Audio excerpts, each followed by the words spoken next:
ఈ ఫోటోలో కనిపిస్తున్న వ్యక్తి పేరు శంకర్రావు గారు.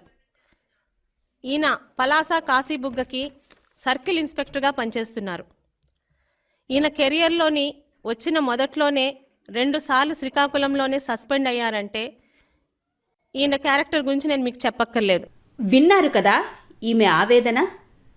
ఈమె సాధారణ వ్యక్తి కాదు.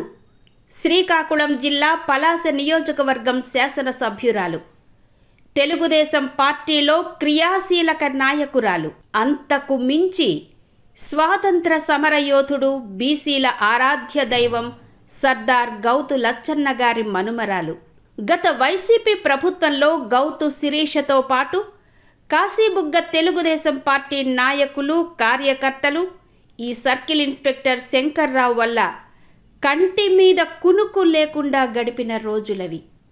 వైసీపీ ప్రభుత్వంలో సిఐ శంకర్రావు వల్ల జరిగిన ఘాతుకాలను తెలుగుదేశం పార్టీ సెంట్రల్ కార్యాలయంలో ఆనాడు విలేకరుల సమావేశంలో గౌతు శిరీష వెల్లడించిన కన్నీటి ఆక్రందన ఇది. కాశీబుగ్గ టీడీపీ అధ్యక్షుడు బడ్డ నాగరాజు, జిల్లా వాణిజ్య విభాగం అధ్యక్షుడు టంకాల రవిశంకర్ గుప్తా, ఇలా చెప్పుకుంటూ పోతే దాదాపు టీడీపీ నాయకులందరి మీద దారుణంగా అక్రమ కేసులు బనాయించి సిఐ శంకర్రావు తన క్రూరత్వం చూపించారు.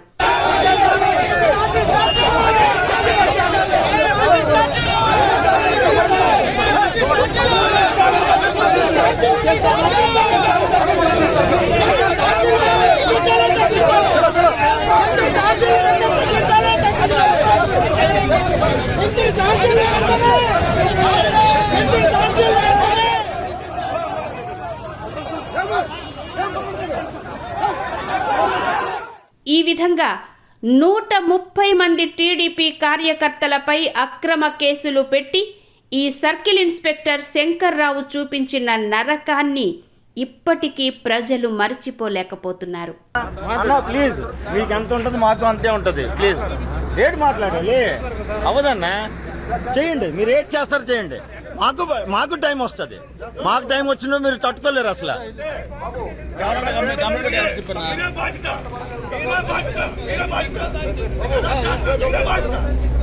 అవదన్నా, దయచేసి చెప్తున్నా, నేను కంఠం కోసుకొని నీ పేరు చెప్తా.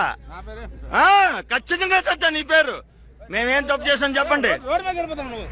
మీరేం తప్పు, మేమేం తప్పు చేసి నువ్వు హోటలు మేమేం తప్పు చేసాం చెప్పండి. మేము ఏం తప్పు చేసాం చెప్పండి. మేమేం తప్పు చేసాం చెప్పండి. అన్నా, అంత ఈజీ ఎట్ కాదు, అంత ఈజీ ఎట్ కాదు. మేమేంటి తప్పు చేసాం చెప్పండి.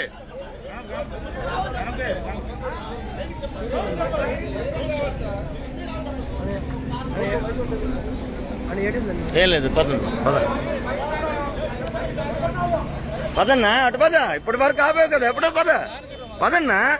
మేము తప్పు చేసి ఆపండి అన్నా. చూడండి మాకు ఎంత బ్లడ్ చూడండి, ఎంత బ్లడ్ వచ్చిందో చూడండి. బ్లడ్ వచ్చి నేను అసలు ఒక హైకోర్టు జడ్జి కొడుకుని మీరు ఇలాగా చూడు. బ్లడ్ నేను తప్పు చేసే చెప్పండి. శివ లాంగ్ అదే సిఏ గారే. నా చావుకు కారణం సిఏ గారే, శంకర్రావు సిఏ గారే. నా చావుకి శంకర్రావు సిఏ గారే. ఈ అరాచక వ్యవహారాలను గురించి గౌతు శిరీష పోలీస్ ఉన్నతాధికారులకు ఇప్పటికే ఎన్నో ఫిర్యాదులు చేశారు. ఇది చాలదా? నారా లోకేష్ రెడ్ బుక్లో చోటు సంపాదించడానికి ఇంతకన్నా ఘోరమైన పోలీస్ అధికారి ఎవరుంటారు?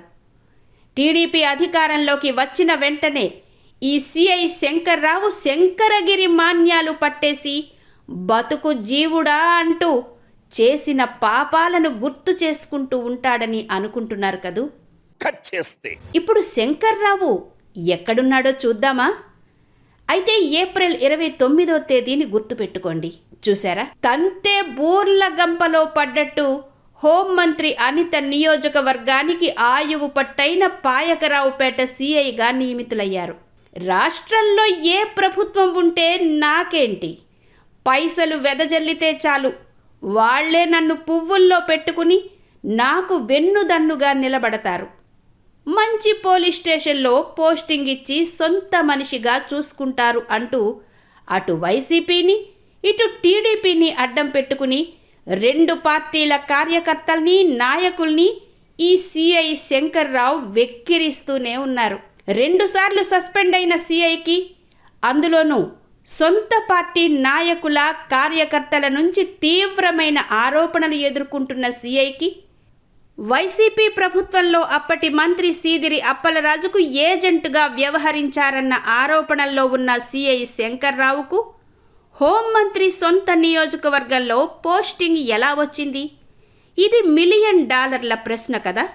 ఇంకో గమ్మత్తేంటంటే, వైసీపీ ప్రభుత్వంలో అప్పటి పశు సంవర్ధక శాఖ మంత్రి సీదిరి అప్పలరాజు అండ చూసుకుని టీడీపీ నాయకుల మక్కెలు విరగ్గొట్టిన సిఐ శంకర్రావు అరాచకాల గురించి సమగ్ర విచారణ చేసి చర్య తీసుకోవాలని విశాఖ డీఐజీకి ప్రస్తుత పలాస టీడీపీ ఎమ్మెల్యే గౌతు శిరీష తాజాగా 2026 ఏప్రిల్ 27న లేఖ రాశారు.